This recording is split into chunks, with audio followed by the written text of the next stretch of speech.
गया। तो इस तरह की जो परंपराएं हैं ये हमारी भक्ति बाधक है, और जिन ने ये नाम लेना है, भक्ति करनी है, उनके लिए ये कंपलसरी है। बाकी समाज कुछ करो, उसके लिए हमने कोई लेना देना नहीं। फिर जैसे ये त्योहार आते हैं रक्षाबंधन का, अब देख हम कहां पहुंच गए। रक्षा कौन करेगा? भगवान करेगा रक्षा। तो रक्षाबंधन हमने भगवान का करना चाहिए ताकि हमारी रक्षा करे। हम जाओ अपने भाई का रक्षा का सूत्र बांधने, हमारी रक्षा करेगा भाई।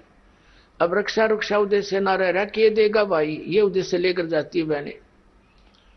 ये कोई बात हुई? कहां ले जा छोड़ा। एक बहन कह रही थी कि आपका ज्ञान प्राप्त होने के बाद यह बात सच्ची लगने लगी मुझे। मैं अपने घर गई हुई थी रक्षा बंधन के दिन, अपने भाई का रक्षा बंधन, रक्षा सूत्र। उद्देश्य तो बच्चों पढ़े लिखे पता लगेगा, हम पढ़ते थे भी, ये भाई मेरी रक्षा करिए इसलिए धागा बांधती हूं।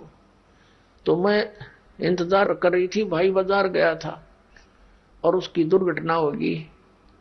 भाई की शव आया भाई का घर पे, टक्कर मार मार रोए सारा परिवार। वो रक्षाबंधन भी गया, वो त्योहार भी बाढ़ में गया, और रोना पीटना बुरा हाल हो गया। अब फिर उसको पता चला, वो कहने लगी जब मेरा भाई अपनी रक्षा नहीं कर सका तो मेरी रक्षा कैसे कर देगा। तो उसने दूसरे भाई से कहा कि भाई, जब ज्ञान हो गया उस बेटी ने कि आजा मेरे साथ, तेरी रक्षा भी होगी मेरी भी होगी। भाई उस भगवान के दरबार में नाम ले ले, उसके रक्षा सूत्र बांधेंगे हम अपने भगवान के। कहने का भाव ये है, परमात्मा की शरण प्राप्त होने के बाद इस तरह की दुर्घटनाएं भी टला करती है यदि हम नियमित रहेंगे तो। इसी प्रकार जैसे ये त्योहार मनाते हैं दिवाली का, दीपावली, ये किस लिए मनाते हैं कि भगवान श्री राम सीता जी को लेकर घर लौटे थे। और फिर चलो पहले तो देसी घी के दीप जलाए जाते थे, हवन हो जाता था, वो भी बढ़िया बात थी। लेकिन एक दिन हवन कर देने से बात नहीं बनती। अपना रोज लगावे घी की दीप है, रोज हवन करे वो। और जब सीता जी को घर से निकाला, फिर भी मनाओ तुम उसने, फिर भी दिवाली मना रहे हो। सीता तो घर से निकाल दी गई थी जिसके आने की खुशी में, और वो दीप जलाए गए थे, और फिर वह निकाल दी करते। वो तो दुखी हुई, वहां जंगल में टाइम पास करा बेचारी ने सह परिवार।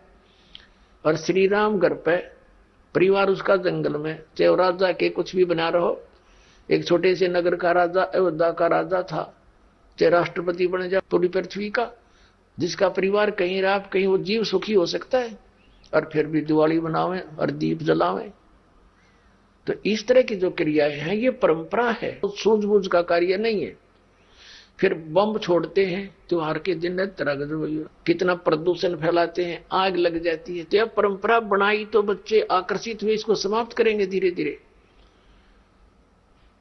और क्या की खुशी, एक भगत कह रहा था, बोला जी नाम लेने के बाद ज्ञान हुआ हमें, और पहली बार त्योहार मनाया हमने अपना। हमने 10 वर्ष हो गए ना दिवाली मना ली, ना तीज त्योहार मनाए, और ना होली मनाई। कारण क्या रहा कि हमारा परिवार है, 5-6 भाई है मेरे दादा है, उसमें किसी का कोई मृत्यु हो जाती है, कभी हमारे घर में हो जाती है। पिछली बार मेरी बहन विधवा होगी, सारा 1 साल तो फिर मनाना ही नहीं कुछ भी। 1 वर्ष पूरा नहीं हुआ इतने दूसरी घटना घट लेती है। और 10 वर्ष हो गया हमने कोई त्योहार मना के नहीं देखा। फिर कहां गई वो दीपावली। और परमात्मा कहते हैं इसे गंदे लोक में, जैसे नानक साहब जी से कहा था कि आप यहाँ खुशी नजर नहीं आते, मायूस बने रहते हो। तब नानक साहब जी ने कहा था, ना जाने काल की कर डारे, किसी भी ढल जा पासावे, अर्जिन आते सरते मौत खुड़क दी, उन्होंने केड़ा हंसावे। एक समय एक लड़के का ब्याह था, पहले दिन डीजे बजा रहे, घर में भी नाचे कूदे, बहन भी उसकी घुड़चड़ी पे उसका जो निकाली हुआ फेरी, वो भी चित्र समाचार पत्र में। अगले दिन विवाह के लिए जा रही थी बारात, वो दुल्हे वाली कार टकरा गई एक टैंकर से, ट्रक से या टैंकर से। 6-7 सदस्य थे, घर के भी थे उसमें 2-3 और वो दुल्हा भी, सारे मर गए। अब फिर टक्कर मार मार कर रो रहे हैं, बाल पाट रही। वो बहने पहले दिन जो डांस कर रही थी, नाचन कूदे फंड कर रही थी, तो परमात्मा कहते ना जाने काल की कर डारे किस भी ढल जा पासा। वे अर्जुन आते सरते मौत खुड़क दी, फिर क्या किया सी यहाँ पर क्या डांस करें, टाइम पास करो, विवाह करो, बच्चों का संयोग जोड़ दो सिंपल वे से। ब्याह तो 2 बालका का होना है, बाकी तो फंड है, हो कितने इकट्ठे कर लो चाहे ना कर लो। तो इस प्रकार हमने इस प्रत्येक परंपरा को रिड्यूस करना है और फिर हम सुखी होंगे भक्ति में, हमें समय गणा मिलेगा।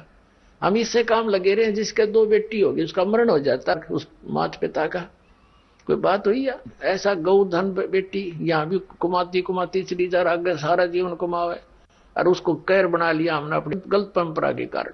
तो इसको समाप्त करना पड़ेगा, तो तभी हम भक्ति भी तभी कर सकेंगे, हमारी समस्याएं का समाधान भी ऐसे ही होगा। अब प्रसंग हम फिर उसी पर आते हैं कि परमात्मा ने कहा कि फिर वो बीतली पीढ़ी का जो समय आएगा उसमें मैं आऊंगा फिर। धर्मदास तो चिंता मत करें, क्योंकि बहुत चिंतित हो गए थे धर्मदास जी कि भगवान आज तो अच्छा समय है और कलयुग और आगे बढ़ेगा, उसमें तो और ज्यादा कृतघ्नी व्यक्ति हो जाएंगे, फिर आपकी बात ने कैसे मानेंगे।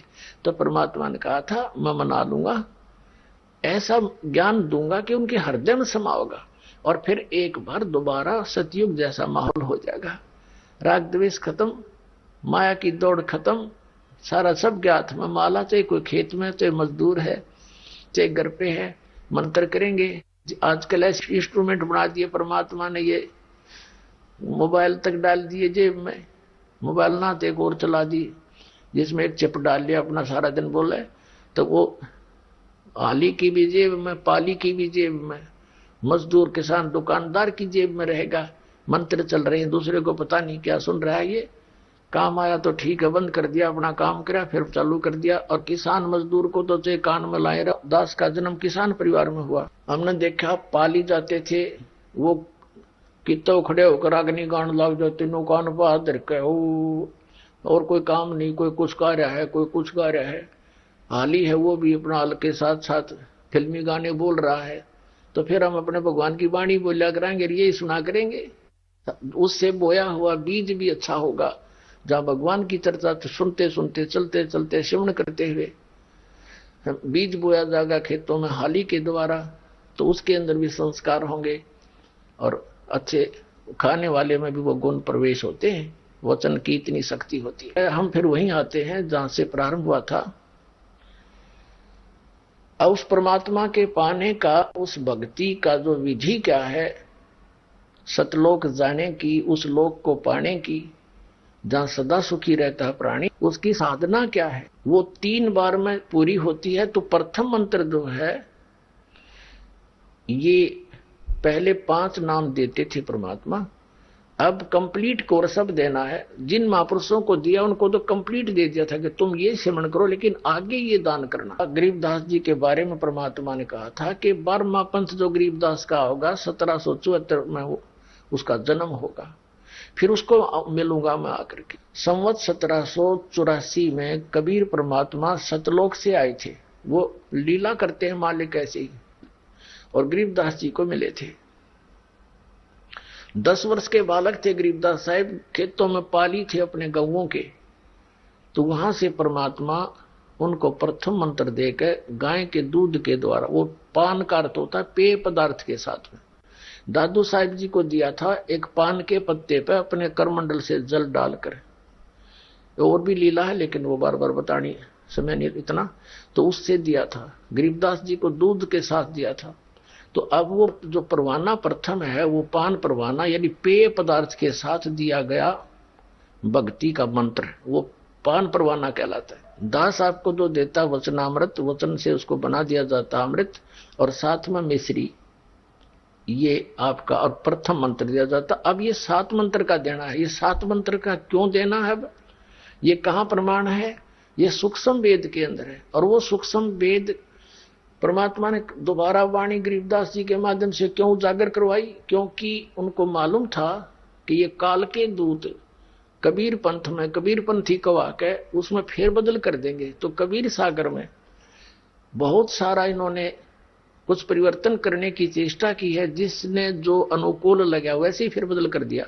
तो उसकी पूर्ति कबीर परमेश्वर जी ने, परम अक्षर ब्रह्म ने, आदरणीय गरीबदास साहिब जी गांव छुड़ानी जिला झज्जर हरियाणा वाले के द्वारा कराई है। तो उसमें ब्रह्म वेदी के अंदर गरीबदास जी ने अपने ग्रंथ साहिब में, जो कि एक गोपाल दास नाम के दादूपंथी संत ने लिखा था और आदरणीय गरीबदास साहिब जी ने बोला था, तो उसमें कंप्लीट लिख रखा है, ये पूरे 7 मंत्र लिखे और पूरा जो है गरीबदास का जो पंथ है इस मंत्र को कभी प्रयोग नहीं करता। वो क्या नाम देते, क्योंकि दास का निकास उस गरीबदास पंथ से ही है। मेरे गुरुदेव को छोड़कर इन मंत्रों को कोई गरीबदास पंथ में नहीं देता था। अब चाहे इस दास की सुनकर कुछ देने लग गया हो तो वो अधिकारी नहीं है, क्योंकि परमात्मा ने एक ही परंपरा लानी थी, लिंक जोड़ के यहां तक इस दास तक। तो मेरे जो गुरु जी के जो गुरु भाई थे उससे भी दास मिला था, वो बहुत वृद्ध हो रहे थे। गोपालपुर गांव है खरखोदा के पास, जिला सोनीपत हरियाणा में। उस गोपालपुर गांव में गया था दास, तो वहां एक बहुत बुजुर्ग से थे, पता लगा था मैं कि हमारे गुरु जी के गुरु भाई है। उनसे बातचीत हुई, उनसे पूछा आप क्या मंत्र देते हो। वो कहते हैं, उनके शिष्य बैठे थे, उनसे पूछा कि ये देते हैं ओम भगवते वासुदेव नमः, और कीर्तन करते हैं, ज्यादातर वाणी बोलकर कीर्तन करते हैं। ठीक है, फिर पूछा